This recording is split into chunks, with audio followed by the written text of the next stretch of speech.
బేరింగ్లు ఎందుకు పోతుంటాయి, లేకపోతే ఆ పక్క బేరింగ్లు ఎందుకు పోతాయి, వైండింగ్ ఎందుకు పోతుంది, మరి లేకపోతే కాలిపోతూ ఉంటుంది కదా, ఎందుకు కాలిపోతుంది, దీని గురించి మనం తెలుసుకుందాం. ఫస్ట్ ఆఫ్ ఆల్ అసలు ఫస్ట్ బేరింగ్లు ఎందుకు పోతాయి చూద్దాం.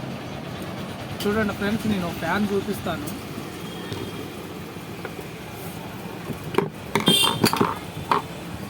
ఇది ఉషా కంపెనీ ఫ్యాను. ఏమవుతుందంటే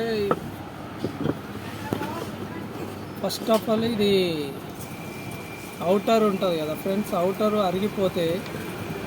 అరిగిపోయినప్పుడు కూడా ఎక్కువ బేరింగ్లు ఫెయిల్ అయ్యి వైండింగ్ పోతుంది, రెండో పోతాయి.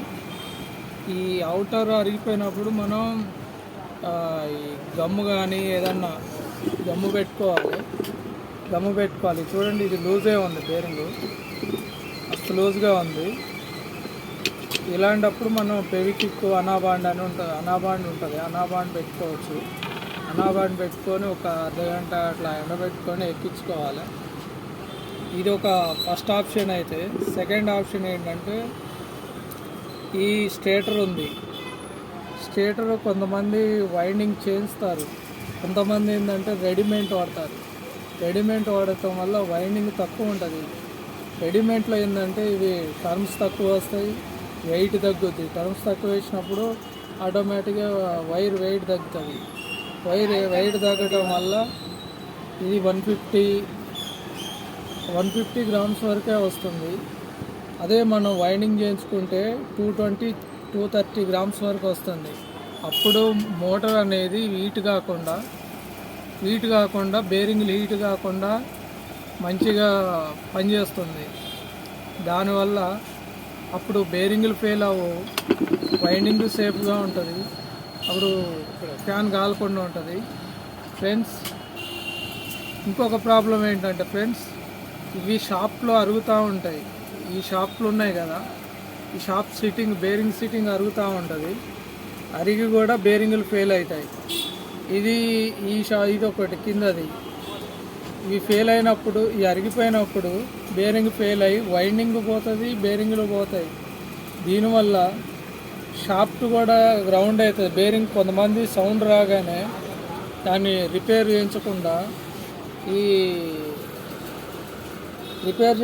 ఏం చేస్తారంటే అట్లానే నడిపిస్తారు. సౌండ్ టెక్క సౌండ్ వచ్చి గ్రౌండ్ అవుతుంది, మొత్తం అవుటర్లు కొట్టేస్తాయి ఫ్యాన్లు. మళ్ళీ చేసిన వైండింగ్ అంతా అయిపోయిన తర్వాత వైండింగ్ చేయిస్తారు. చేయించినా కూడా తర్వాత మళ్ళీ కాలిపోతుంది. ఎందుకంటే ఇవి మళ్ళీ అవుటర్ లూజ్ అయ్యి వైండింగ్ కాలిపోవడం జరుగుతుంది. ఇది కొంతమంది ఏమడుగుతున్నారంటే దీనికి ఏ బేరింగ్లో కొంతమంది ఏమడుగుతున్నారంటే కామెంట్లో, ఫ్యాన్కి ఏ బేరింగ్లు వాడాలి, ఏ బేరింగ్లు వేస్తే ఎక్కువ రోజులు లైఫ్ వస్తుందని అడుగుతున్నారు. వీటికి ఏంటంటే ఎన్బీసీ బేరింగ్లు, ఎన్బీసీ కంపెనీ బాగుంటుంది బేరింగ్. ఎన్బీసీ అయినా పర్లేదు, హెచ్సిహెచ్ అయినా పర్లేదు.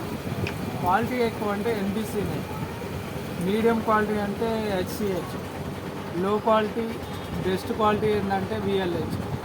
ఇవి మూడైనా పర్లేదు, ఏవైనా బాగానే ఉంటాయి. ఇంకోటి ఏంటంటే ఈ బేరింగ్లు వేసేటప్పుడు, ఈ బేరింగ్లు దిగ్గొట్టేటప్పుడు స్విచ్ తీసుకొని ఈ రింగ్ మీద కొడతారు. ఈ రింగ్ మీద కొట్టడం వల్ల బేరింగ్ తొందరగా ఫెయిల్ అవుతుంది, అప్పటికప్పుడే ఫెయిల్ అవుతుంది. బేరింగ్ గ్యాప్ వచ్చి ప్లే వస్తుంది బేరింగ్. ఈ రింగ్ మీద కొట్టద్దు. హైడ్రాలిక్ మీద కానీ ఏదన్నా చెక్క ముక్క పెట్టి కానీ దాన్ని దించాలి. దాన్ని దించడం వల్ల బేరింగ్ లైఫ్ వస్తుంది. మామూలు బేరింగ్ వేసినా 1 year 2 year వస్తుంది. అది ఆ విధంగా వేసుకోవాలి. ఓకేనా ఫ్రెండ్స్, ఈ విధంగా అయితే మనం వైండింగ్ చేసుకోవచ్చు. ఫ్యాన్, సీలింగ్ ఫ్యాన్ మంచిగా నడుస్తుంది. మంచిగా చేస్తే ఈ విధంగా చేసుకోండి ఫ్రెండ్స్. Okay, thank you.